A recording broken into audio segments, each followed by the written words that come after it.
여러분 반갑습니다. 천만입니다. 일요일 아침인데 좀 쉬려고 했는데 오늘 또 보니까 구독자 몇 분이 또 양도소득세 관련해 가지고 또 이야기를 해달라고 합니다. 그래서 저도 양도소득세 나름대로 좀 관심을 갖고 있었지만은 아직까지는 양도소득세를 내야 할 수준이 되는가 그런 생각을 하다가 그래도 우리 구독자분들이 또 궁금해하니까 제가 나름대로 한번 자료를 찾아봤어요. 그래서 간략하게 한번 여러분들에게 설명을 해볼게요. 이게 또 소득세법이 이게 엄청 복잡해요. 또 그러니까 한번 알기 시작하면은 솔직히 머리가 뻐개질 정도로 좀 복잡합니다. 특히 법령은 어느 정도 알겠는데 이게 소득세, 이게 동계산하는 게 보통이 쉬운 게 아니에요. 여러분도 잘 아실 겁니다. 오죽했으면 세무사들 통해 가지고 아니면 공인회계사 통해서 하겠습니까? 대부분 맡기고. 그래도 우리가 기본적인 어느 정도 지식이나 개념은 알고 있으면 좋지 않겠나, 그런 생각 차원에서 우리 천만 구독자분들 위해서 한번 제가 좀 부족하지만은 이렇게 설명드리오니 여러분들 참고해서 들어주십시오. 일단은 양도소득세 뽀개기, 그리고 영상 시청하시기 전에 구독 및 좋아요도 많이 눌러주시고요. 그리고 멤버십 가입도 해주셔서 천만 좀 응원 좀 많이 해주세요. 덕분에 가입해 주신 분 덕분에 커피 한 잔, 아메리카 한 잔씩 사 먹고 또 열심히 또 하려고 노력하고 있습니다. 항상 늘 감사하게 생각하고 있고요. 혹시라도 제가 책을 한 권 쓴다고 하면은 멤버십 가입하시는 분들한테는 제가 언젠가는 꼭 책 한 권씩 무료로 다 보내드릴 겁니다. 하여튼 제가 보답은 해야 할 건 해야죠. 일단은 대주주 요건 및 적용 기준을 한번 살펴봤어요. 해봤는데 2020년 11월 10일에 청와대는 국내 주식 과세 대상 대주주 범위를 현행과 동일하게 종목당 10억 원 이상 보유로 유지하기로 답변을 했습니다. 10억 원 이상. 따라서 20년 12월 말 10억 초과 보유 시에도 21년 3월 말까지 양도를 하면은 양도소득세 대상이 아니었던 규정은 21년에 적용하지 않음에 주의하셔야 한다, 이렇게 나와 있습니다. 그리고 이제 해당 국내 주식 대주주 양도소득세 범위는 2018년에 소득세법 시행령 157조에서 신설된 내용으로 향후 소득세법 시행령 개정 시 이제 개정이 될 것으로 보이고 있어요. 다만 특수관계자, 일반 대주주나 배우자, 직계 좀비 속 특수관계 법인, 이 특수관계자가 보유한 주식을 포함해서 대주주 판단하는 규정은 유지할 것이다 봅니다. 합산된다는 것도 항상 조심하셔야 돼요. 그래서 이런 부분들을 참고하시면 좋을 것 같고요. 일단은 이런 내용이 있어요. 예를 들어서 2020년 12월 28일까지 매도를 마치세요. 매도를 마쳐라. 내가 투자하는 법인의 직전 사업연도 말 결산원이 12월 말 법인인 경우에는 20년 12월 28일 월요일이 계좌에 남아있는 수량하고요, 20년 12월 30일 수요일이 종가를 곱해서 대주주 기준 10억이 넘는지를 판단하라고 하는 겁니다. 과거 예를 들어서요. 따라서 20년 12월 28일 이후에 29일 혹은 30일에 주가가 급등하는 경우가 있을 겁니다. 급등은 골 때리겠죠, 이제. 그러면 12월 28일 잔고 수량을 넉넉하게 10억 원 미만으로 맞춰야 돼요. 예를 들어 밑에 있습니다. 20년에 12월 28일 종가 기준 주당 70만원짜리 주식의 수량을 1,400주로 줄여놨어요. 그래서 이후에 29일하고 30일 양일간 주식이 올랐어. 그럼 30일 종가가 이제 주당 72만원이에요. 그럼 양일간 시세가 한 2.9% 상승했다고 하겠죠. 예를 들어서. 그러면 28일 수량이 1,400주에 30일 종가 72만원을 곱하면 보유 시가총액이 기준이 10억 800만원이 되는 겁니다. 그죠? 그러면 이분은 21년 양도시의 대주주가 되는 거예요. 대주주. 그래서 넉넉하게 주식 수량을 맞춰서 주셔야 한다는 겁니다. 대주주 되어버리면 골 때리는 게 되는 거죠. 인전. 그리고 이제 특수관계인이 보유한 주식도 합산해요. 합산. 특수관계인 법인의 범위는 법인의 경영에 대해서 지배적인 영향력을 행사하는 사람입니다. 지배적인 영향력을 행사하고 있는 경우를 넓게 해가고 있어요. 그래서 국세청은 법인의 그 발행 주식의 30% 이상을 출자하고 있거나 그 임원에 대한 임면권 행사 등 경영에 사실상 영향력을 행사하고 있다고 인정되는 경우에는 지배적인 영향력이 있다. 그래서 이런 부분들을 잘 참고하셔서 하시고요. 혹시 법인이라면요. 그리고 국내 주식과 해외 주식의 손익 통산이 가능하다. 합니다. 그래서 국내 주식 대주주 양도소득세 과세 대상인 양도차 손익은 해외 주식 양도소득세 과세 대상이 양도차 손익과 통산이 가능합니다. 그래서 확정 신고 기한인 2년 5월 말에 통산을 해가지고 합산 신고하시면 돼요. 다만 그 국내 주식 그 비과세 대상인 소액주주 양도차 손익과의 통산은 불가하다는 거 잘 알고 계시면 됩니다. 국내 주식과 해외 주식이 통산이 가능하다는 거. 네 번째는요, 예정 신고 기한 내 반드시 납부를 하셔야 돼요. 이거 신고 기간 납부 안 하면 골 때리게 됩니다. 또 신고. 국내 주식 그 양도소득세 예정 신고 기한이 1월에서 6월 양도분은 8월 말이에요. 8월 말. 그 7에서 12월 양도분은 2년 2월 말까지입니다. 그러면 확정 신고 기한은 2년 5월 말까지로 된 거죠. 그 예정 신고 기한 내 미신고는 무신고 가산세 20% 나갑니다. 그 납부 시한 가산세 1일당 0.02%가 부과되는 거예요. 엄청 부과되더라고요. 이거 큽니다. 생각으로. 그래서 예정 신고는 반드시 하셔라. 예정 신고. 잘 모르면은 세무서에서 맡기는 게 제일 편합니다.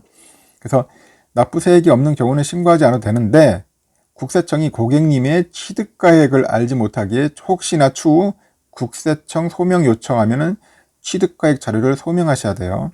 예전에 저도 한번 이런 경우 있었어요. 뭐 세금을 들란 건 아닌데 이게 오류가 있었는데 국세청에서 소명 자료 내려가면 엄청 피곤합니다. 이거 제가 볼 때는 또 가서 증명도 해야 하고. 그래서 미리미리 잘 예정 신고 때 하셔야 돼요. 놓치면 안 됩니다. 애매하면은 그냥 세무서에 맡겨라. 그리고 우선주와 신주권, 인수권도 동일한 회사의 주식입니다. 그래서 우선주와 그 유상증자 시 발생되는 신주 인수권도 대주주 판단 시에 합산한다. 그래서 대차 거래를 하고 있는 주주도 대여 중인 주식을 합산하여 판단합니다. 그리고 사모펀드를 통해서 주식을 투자하고 있는 경우 사모펀드의 투자 비율로 안분해서 계산한 지분으로 합산해서 판단한다는 거. 이제 그런 분도 참고하십니다. 이제 우선주, 신주 인수권도 동일한 회사의 주식이다. 이런 부분도 참고하시면 될 것 같고요. 꼭 삼성전자만 해당되는 거 아니에요. 보통 주식이 다 그렇다는 겁니다. 그 6번째, 그 연도 중에 추가 매수 시에도 대주주의 판단은 직접 사업 연도 말로 가서 판단하라. 그래서 12월 결산 법인은 20년 말 10억 미만 보유 종목을 21년도 중에 추가 매수로 인해 가지고 10억 원을 초과하더라도 21년 중 해당 종목 양도 시에는 대주주에 해당되지는 않아요. 그래서 대주주의 판단은 직전 사업 연도 말 보유 금액으로 판단하는 겁니다. 직전 사업 연도 말의 보유 금액.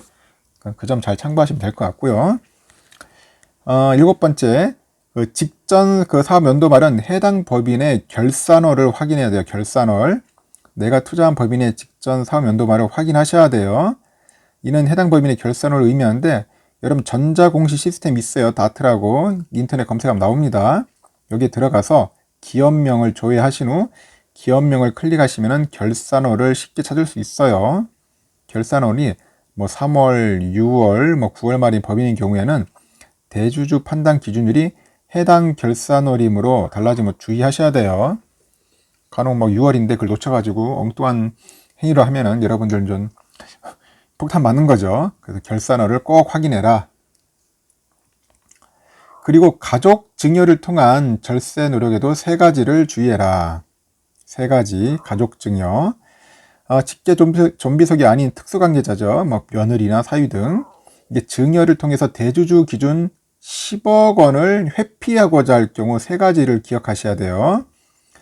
첫 번째, 수증자, 그 며느리나 사위 등의 그 취득가액은 증여세 신고 시 증여재산 가액이에요. 그리고 둘째, 증여 시 그 증여재산 가액의 평가는 상장 주식의 경우는 증여일 전 2개월 후에서 총 4개월 종가 평균 금액입니다. 그래서 예를 들어서 12월 28일에 증여를 했다. 그러면은 2개월 전이죠. 10월 29일부터 2월 27일까지 종가 평균을 가지고 한다는 겁니다. 그 세 번째, 중소기업 외의 경우는 1년 미만 양도의 경우 33% 단일세율로 과세됩니다. 33%. 그래서 잘 확인하시고 증여를 해야 할 것 같습니다. 그리고 비상장 주식의 상장 시에는 그 상장 후의 기준으로 판단하는 겁니다. 상장 후의 기준으로. 삼성과는 관련 없겠죠. 그래서 혹시라도 다른 주식 갖고 있으면 참고하시라는 거예요. 비상장 주식이 연중에 상장되는 경우도 직전 사업 연도 말을 기준으로 합니다. 코스피 상장의 경우는 코스피 기준, 코스닥 상장의 경우는 코스닥 기준으로 판단을 하면 돼요. 이 경우 직접 그 사업 연도 말에 비상장 주식이었기에 비상장 주식의 경우의 평가는 소득세법상 비상장 주식 평가 방법으로 평가를 합니다. 이러한 평가는 개인이 평가하기 어려우므로 투자법인에 요청해서 확인받으시면 좋다고 하는 것 같아요. 그리고 합병된 경우에는 피합병 법인의 합병 등기일에 보유 현황을 확인하라. 이제 그런 거죠. 합병이나 분할의 경우 피합병 법인의 주주인 경우에는 직전 사업연도 말이 아닌 피합병 법인의 합병 등기일과 분할 등기일 그 현재의 그 보유 주식 현황에 따라 판단하면 된다고 합니다. 뭐 이렇게 한 10가지로 이제 양도소득세 관련된 얘기할 수 있고요. 그 대주주 판단 기준이 이제 변경하니 이렇다는 겁니다. 상장 구분을 했어요. 상장 구분해서 코스피, 코스닥, 코넥스, 비상장이 있습니다. 그 지분율 요건이 있어요. 매도일은 1% 이상, 시가총액은 15억 이상이었는데 이제 바뀌었죠. 매도일은 1% 이상, 그리고 10억 원 이상으로 바뀌었습니다. 시가총액이. 그 부분 잘 챙겨주고, 코스닥도 10억 이상인데 코스닥은 지분율은 2%예요. 그래서 이런 부분들을 잘 참고하셔야 돼요. 지분율 요건에서 보면은 국내 주식 양도소득 주주 기준은 시가총액 기준뿐 아니라 지분율 기준도 있어요. 지분율 잘 보셔야 합니다. 그래서 연중 한 번이라도 지분율이 정해진 기준을 넘게 돼버리면은 1%, 2%, 4% 그날부터 사업연도 말까지는 대주주입니다. 그래서 그 금액만 생각하고 있으면 안 된다는 거죠. 지분도 생각해야 한다. 근데 삼성전자 지분 1%면은 엄청나 재벌이죠, 뭐 이거는. 여러분들 그럴 것까지는 없을 것 같고, 하여튼 혹시 다른 종목에 가지고 있는 분들은 참고하시라는 거예요. 일단은 기본적인 것은 이렇어요. 이렇게 요약할 수 있는데 그것도 복잡해요. 상당히 복잡하니까 여러분들 잘 참고하시고 이제 금액과 이제 그 지분 그만 잘 유지하면 되는데, 삼성전자는 뭐 그렇게까지 뭐 지분율에 신경 쓸 필요 없고 금액만 잘 신경 써서 하시면 될 것 같습니다. 혹시 다른 종목들도 한번 보시고 타 종목을 이렇게 샀는데 대주주 요건인지 아닌지 한번 그런 부분들을 한번 잘 참고해서 보면 될 것 같아요. 혹시 미비하거나 부족하면은 뭐 댓글 넣어서 다시 한번 달아주십시오. 그리고 혹시 양도소득세나 이런 쪽에 관심이 많거나 전문 노하우를 갖고 계신 분이 있어요. 또 혹시 우리 구독자분 중에 뭐 세무사 출신이나 아니면 회계사 출신도 있을 겁니다. 그러면은 거기다 좀 좋은 내용 좀 적어 주십시오. 저도 또 공부도 하고 우리 구독자분들도 서로 공유하면서 서로 이렇게 미리 이렇게 뭔가 좀 세법에 위반되지 않도록 했으면 좋겠습니다. 괜히 위반돼 가지고 괜히 또 폭탄 세금 받으면 또 안 되잖아요. 가산세 묻고 그러면 안 되지 않겠습니까? 하여튼 여러분들 오늘도 편안한 하루 보내시고요. 다음 시간에도 알찬 소식으로 여러분들께 인사드리도록 하겠습니다. 감사합니다.